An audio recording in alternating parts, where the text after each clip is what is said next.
Hello everyone, I hope you all are doing well and studying well and I am also fine. So हम लक्ष्मीकांत की series कर रहे थे जिसमें हम लक्ष्मीकांत के सारे चैप्टर वाइज कंप्लीट करने वाले हैं. ठीक है, तो हम पार्लियामेंट चैप्टर कर रहे थे एंड इसके ऑलरेडी 3 पार्ट आ चुके हैं. ठीक है, आज ये 4th पार्ट है. अब इसमें हम रिमेनिंग चैप्टर कंप्लीट करेंगे. सो जो पार्लियामेंट है उसके आज हम फंक्शंस के बारे में पढ़ेंगे. ठीक है, हम पार्लियामेंट में हमने शुरुआत किया प्रेसिडेंट से, फिर हमने लोकसभा, राज्यसभा. ठीक है, लोकसभा के स्पीकर, डेप्यूटी स्पीकर, राज्यसभा के चेयरमैन, डेप्यूटी चेयरमैन. ठीक है, बिल्स के बारे में, मोशंस के बारे में, इन सब के बारे में पढ़ चुके हैं. अब ऑल इन ऑल हम सारा कुछ पढ़ चुके हैं. अब एक बार टू कंक्लूड दिस चैप्टर, ठीक है, हम पार्लियामेंट के फंक्शंस के बारे में पढ़ेंगे. सो पार्लियामेंट क्या काम करता है?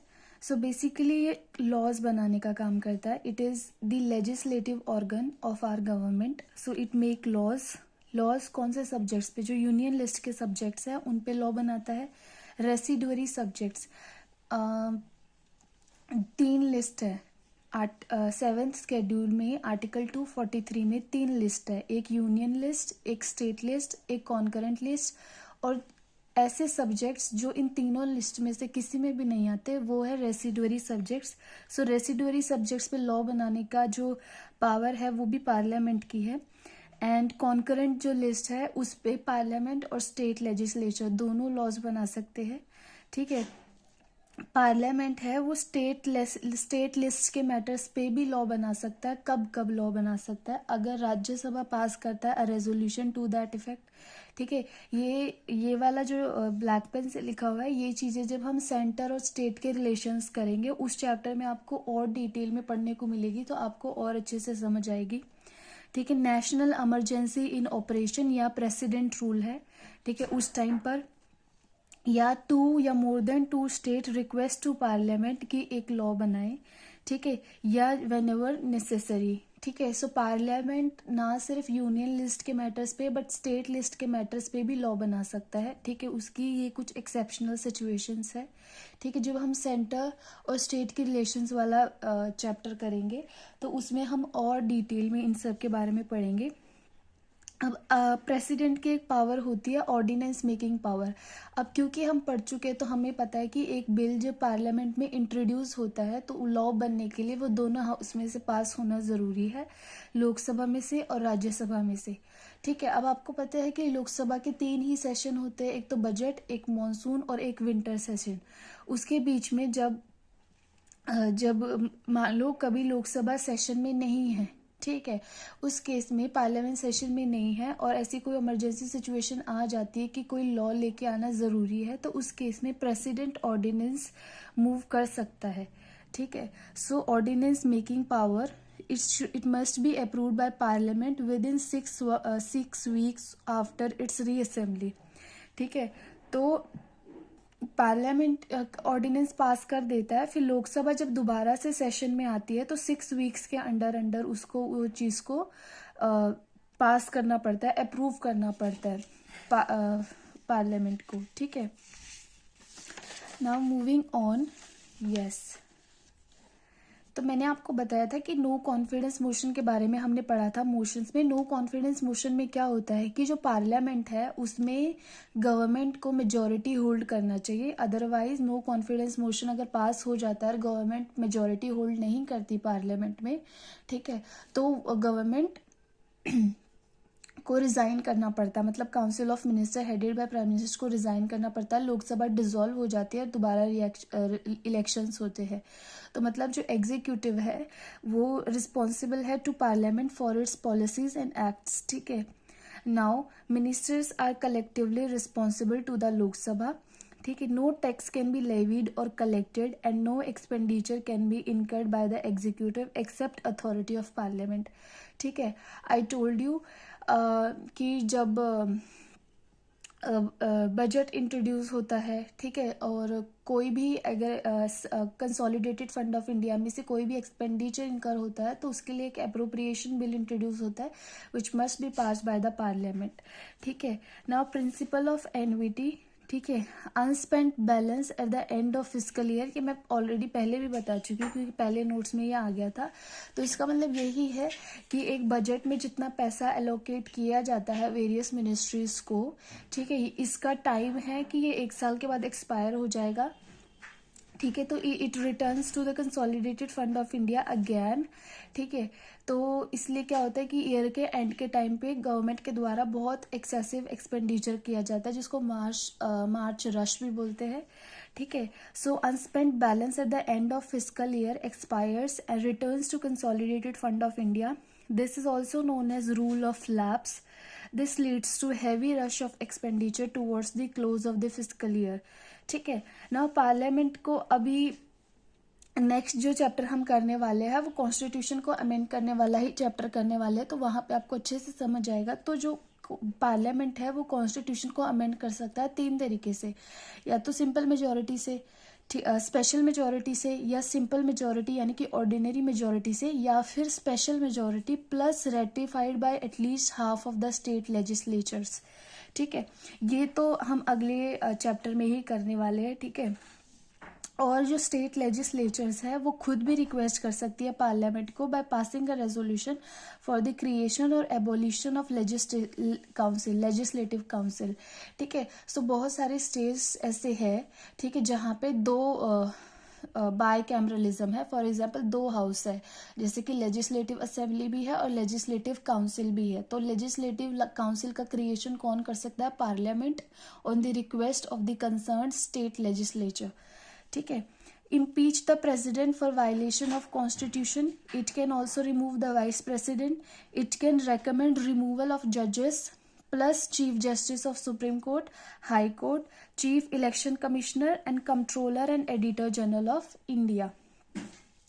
It can punish members or outsiders for breach of its privileges or contempt.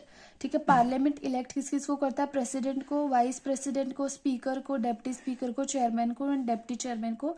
And it approves all the three types of emergencies. ठीक है,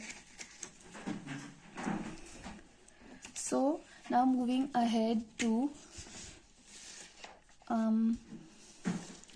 यस, अब हम कंपैरिजन करेंगे लोकसभा और राज्यसभा का। तो अब हम लोकसभा और राज्यसभा की पावर्स का कंपैरिजन करते हैं, लेकिन कुछ कुछ आइडिया तो हमें पहले से हो गया है, क्योंकि जब हमने ऑर्डिनरी बिल किया, मनी बिल किया, तो हमने देखा कि मनी बिल सिर्फ लोकसभा में इंट्रोड्यूस हो सकता है, राज्यसभा उसे अमेंड नहीं कर सकता। ठीक है, तो थोड़ा बहुत आइडिया तो हमें पहले से हो गया है। और जॉइंट सिटिंग पे सिर्फ स्पीकर प्रिसाइड कर सकते हैं, इस तरीके से। सो राज्यसभा एंड लोकसभा का जहाँ पे इक्वल स्टेटस है, ठीक है, वो पहले वो चीज़ें हम डिस्कस करते हैं। ऑर्डिनरी बिल, हमने देखा था कि ऑर्डिनरी बिल को कोई भी हाउस में इंट्रोड्यूस किया जा सकता है एंड जॉइंट सिटिंग का प्रोविजन है, तो इसका मतलब राज्यसभा उसमें अमेंड कर सकती है उसको। ठीक है, सो ऑर्डिनरी बिल के इंट्रोडक्शन में और उसके पैसेज में दोनों में, और कॉन्स्टिट्यूशनल अमेंडमेंट बिल दोनों में, और financial bill of type 2, financial bill of type 1 जो था वो हमने देखा था कि मनी बिल से सिमिलर था, because financial bill of type 1 को भी सिर्फ लोकसभा में इंट्रोड्यूस किया जा सकता था। ठीक है, और कॉन्स्टिट्यूशनल अमेंडमेंट बिल हम नेक्स्ट चैप्टर में ही करने वाले हैं। ठीक है, कॉन्स्टिट्यूशनल अमेंडमेंट बिल यस हम नेक्स्ट चैप्टर में करने वाले हैं, तो आपको समझ आएगा कि जो कॉन्स्टिट्यूशनल अमेंडमेंट बिल है उसमें जॉइंट सिटिंग का प्रोविजन नहीं होता, उसको कॉन्स्टिट्यूशनल अमेंडमेंट बिल को दोनों हाउस से पास होना पड़ता है। ठीक है, वो हम डिटेल में करेंगे, सो अभी इतना वो मत रखो। ठीक है, बस ये देख लो कि ordinary bill, constitutional amendment bill और फाइनेंशियल बिल ऑफ टाइप 2, इन दोनों में राज्यसभा लोकसभा में इक्वालिटी होती है। Election and removal of president and vice president, ठीक है, बट वाइस प्रेसिडेंट का जो रिमूवल है वो सिर्फ राज्यसभा में इनिशिएट हो सकता है। ठीक है, then chief justice of India and जजेस ऑफ सुप्रीम कोर्ट। ठीक है, and then chief election commissioner and controller and auditor general of India. ठीक है, सो अगर इनका रिमूवल करना है, किनका? चीफ जस्टिस ऑफ इंडिया और जजेस ऑफ सुप्रीम कोर्ट। ठीक है। Now approval of ordinances passed by president, ठीक है। मैंने आपको बताया था कि जब कोई भी हाउस पार्लियामेंट का कोई एक हाउस सेशन में नहीं है या दोनों सेशन में नहीं है तो उस केस में क्योंकि एक लॉ तो पास हो नहीं सकती, तो प्रेसिडेंट के पास ऑर्डिनेंस मेकिंग पावर होती है। सो फिर जब री असेंबली होती है तो उसके 6 मंथ्स के अंदर अंदर उसको अप्रूव करना होता है, तो उस केस में दोनों के पास इक्वल पावर है। Approval of all 3 types of emergency, ठीक है। Consideration of the report of finance commission, union public service commission and controller and auditor general of India, and then enlargement of the jurisdiction of the high court and union public service commission, ठीक है। Now inequality कहाँ पे है, ठीक है। Money bill के case में and financial bill of type 1 के केस में मैंने आपको बताया था कि मनी बिल सिर्फ लोकसभा में इंट्रोड्यूस हो सकता है एंड एक मिनिस्टर ही इंट्रोड्यूस कर सकता है, ठीक है। और फाइनेंशियल बिल ऑफ टाइप 1 भी ऐसा ही है। और राज्यसभा जो है वो मनी बिल के केस में कोई भी रिकमेंडेशंस मतलब मनी बिल को अमेंड नहीं कर सकता। राज्यसभा के पास सिर्फ 14 डेज का टाइम पीरियड होता है उसको पास करने के लिए। अगर वो पास नहीं भी करता देन ऑल्सो इट्स ओके, ठीक है। अगर कोई अमेंडमेंट रेकमेंड करता है तो वो लोकसभा के ऊपर है कि वो उसको एक्सेप्ट करते हैं या नहीं करते, ठीक है। Lok Sabha with greater number of wins greater number wins in joint sitting, ठीक है। क्योंकि लोकसभा की जो स्ट्रेंथ है वो 543 मेंबर्स है, जब राज्यसभा की स्ट्रेंथ है वो 245 है। So Lok Sabha due to greater number wins in joint sitting, only Lok Sabha can vote on demand for grant a resolution for continuance of national emergency can be passed only by लोक सभा, ठीक है। तो अगर नेशनल इमरजेंसी को डिसकंटिन्यू करना है, देखो अप्रूव करना है तो दोनों करेंगे, ठीक है। लेकिन अगर उसको डिसकंटिन्यू करना है, ठीक है, तो उसमें सिर्फ लोकसभा कर सकती है, ठीक है। Only Lok Sabha can pass no confidence motion and adjournment motion, मैंने आपको बताया था। राज्यसभा, अब ये तो था जिनमें ये प्रोविजंस थे जिनमें लोकसभा के पास जो पावर है वो ज्यादा है, ठीक है। अब ये वो प्रोविजंस है जिनमें जो पावर है वो राज्यसभा के पास है, ठीक है। Rajya Sabha can authorise parliament to make law on state list subject, तो स्टेट की लिस्ट की सब्जेक्ट है अगर उस पर कोई लॉ बनाना है तो ऐसा रेजोल्यूशन राज्यसभा में पास होता है पहले 2/3 मेजोरिटी के साथ में। मतलब जो राज्यसभा के जो लोग हैं उनमें से 2/3 मेंबर्स प्रेजेंट एंड वोटिंग, वो अगर ऐसा रेजोल्यूशन पास करे तब जो पार्लियामेंट है वो लॉ बना सकता है। Rajya Sabha can authorise parliament to create all India services, ठीक है। ये भी हम जब सेंटर और स्टेट के इलेक्शंस करेंगे तो डिटेल में करेंगे। Now Rajya Sabha can initiate a move for removal of vice president, अगर वाइस प्रेसिडेंट को रिमूव करना है तो ये इसको भी इनिशिएट राज्यसभा ही कर सकती है, ठीक है। नाउ मूविंग अहेड टू, ठीक है।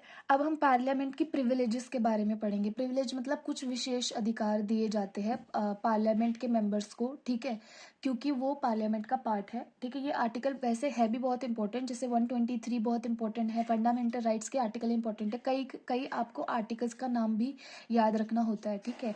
जैसे 148 है वो कैग का आर्टिकल है, controller and auditor general of India, ठीक है। सो इनको ऐसे याद रखना पड़ता है, कुछ कुछ आर्टिकल्स बहुत इंपॉर्टेंट है। तो जब आप पॉलिटी को पूरा कंप्लीट कर लेंगे और जब आप प्रीवियस ईयर क्वेश्चंस लगाएंगे तो आपको रियलाइज होगा, आपको अपने आप पता लग जाएगा कि हाँ ये आर्टिकल इंपॉर्टेंट है, ठीक है। जैसे disqualification of member of parliament, ठीक है, 102 आर्टिकल है वो इंपॉर्टेंट है, ठीक है। डीपीएसपी फंडामेंटल राइट और फंडामेंटल ड्यूटीज, उनके तो आर्टिकल्स इंपॉर्टेंट है ही। उसके अलावा जो प्रेसिडेंट से रिलेटेड जो आर्टिकल है, जो power of president to pardon, तो वो जो पावर है, और ऑर्डिनेंस मेकिंग पावर, एससीसी और पार्लियामेंट्री प्रिविलेजेस, ऐसे आर्टिकल बहुत इंपॉर्टेंट है, ठीक है। मुझे भी सारे नहीं याद बट कुछ कुछ मुझे इसलिए याद है क्योंकि इतनी बार अब पढ़ लिया तो याद होने लग गया। और आप वो क्योंकि नंबर्स में है तो किसी का बर्थडे से एसोसिएट करके, जैसे जो कैग का आर्टिकल है वो मैंने 148 को ऐसे याद रखा है क्योंकि मेरे भाई का बर्थडे 14 अगस्त को आता है, तो 14 के लिए, और अगस्त को मैंने 8 से याद रखा है क्योंकि 8 नंबर पे आता है। सो बिकॉज हमारे घर का ऑडिटिंग का काम and everything related to financial matter ही डज, सो हमारे कंट्री का जो ऑडिटिंग का फाइनेंशियल मैटर से रिलेटेड काम है वो कैग करते हैं इस तरीके से, ठीक है। तो आप ये चीज़ें आर्टिकल्स लर्न रख सकते हैं, ठीक है। नाउ कुछ जो विशेष अधिकार पार्लियामेंट मेंबर ऑफ पार्लियामेंट को दिए जाते हैं अब वो डिस्कस करेंगे हम। तो सबसे पहले आप ये आर्टिकल ही याद रख लो, आर्टिकल 105। अब हम पढ़ेंगे पार्लियामेंट्री प्रिविलेजेस। आज सबसे पहले आर्टिकल याद रख लो 105, ठीक है। नाउ पार्लियामेंट्री प्रिविलेजेस का मतलब क्या होता है? Special rights, privileges, immunities, exemptions enjoyed by 2 houses of parliament and उनकी जो कमिटीज है एंड उनके जो मेंबर्स हैं उनके द्वारा ये एंजॉय किए जाते हैं.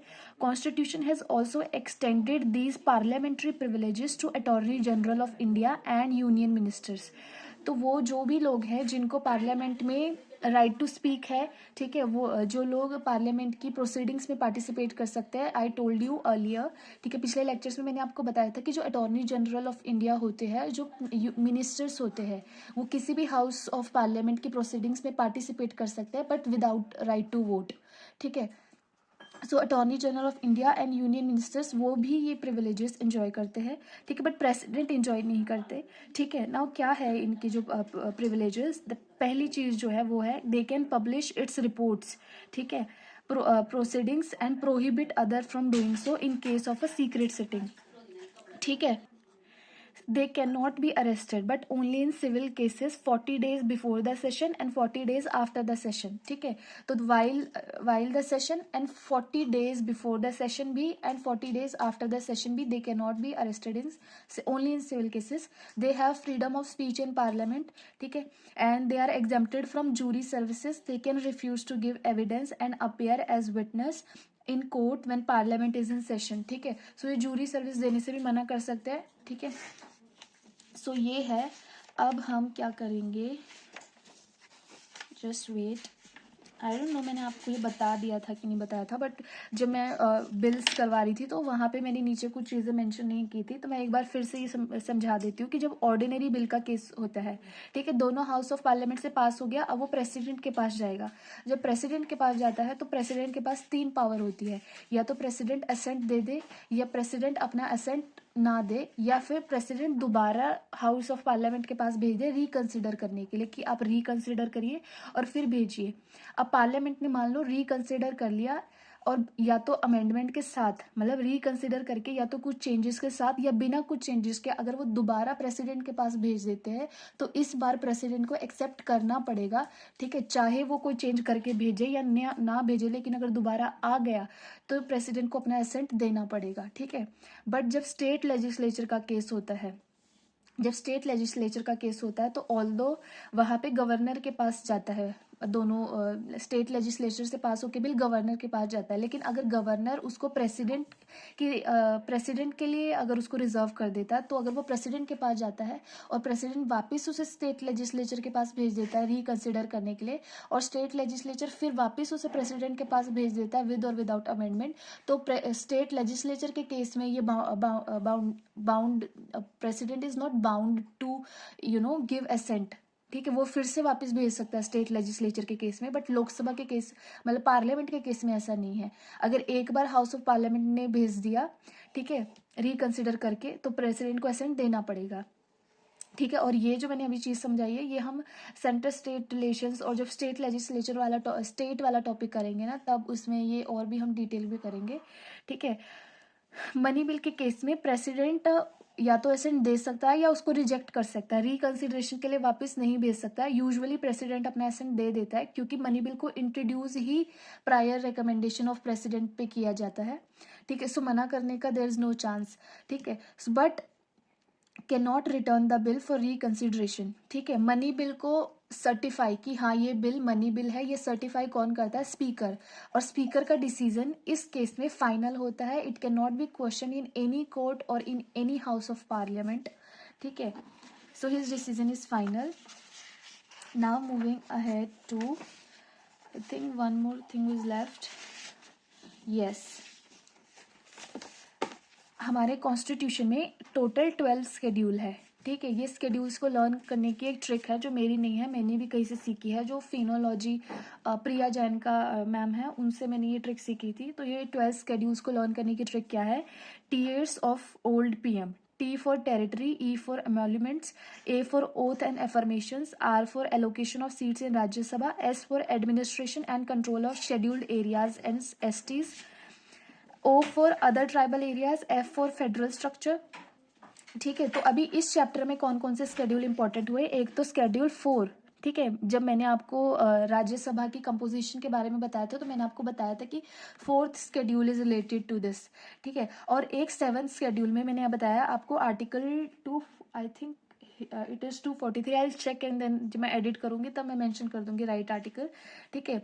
आर्टिकल 246 में 3 लिस्ट है, लिस्ट 1, लिस्ट 2 एंड लिस्ट 3। जो लिस्ट 1 है वो यूनियन लिस्ट है, लिस्ट 2 है वो स्टेट लिस्ट है, लिस्ट 3 है कॉन्करेंट लिस्ट है, और जो सब्जेक्ट्स इन तीनों में मेंशन नहीं है वो रेसिडुअरी सब्जेक्ट्स है, ठीक है। O for official languages, L for land reforms and abolition of the zamindari system. 9th schedule में बेसिकली वो लॉज है, ठीक है, जिन पे जुडिशियल रिव्यू नहीं हो सकता, ठीक है। डी क्या है, डिफेक्शन वाला, ठीक है, जब अगर जो दल बदल लेते हैं, बहुत से नेता अपनी पार्टी बदल लेते हैं तो वो वाला defection. And P for panchayat and M for municipality, ठीक है। तो ये 12 शेड्यूल्स है, ठीक है। इस चैप्टर से रिलेटेड ये 7th और 4th शेड्यूल है, ठीक है। एंड आर्टिकल्स तो मैंने आपको जब शुरुआत करवाई थी इस चैप्टर की तब मैंने आपको करवा ही दिया था। So that's all with this chapter, ठीक है। पार्लियामेंट चैप्टर हमने कंप्लीट कर लिया है एंड आई होप आपको समझ आया होगा। So if you like this video then do let me know in the comment section and also share with your friends, and do like and share to all my videos, and thank you so much.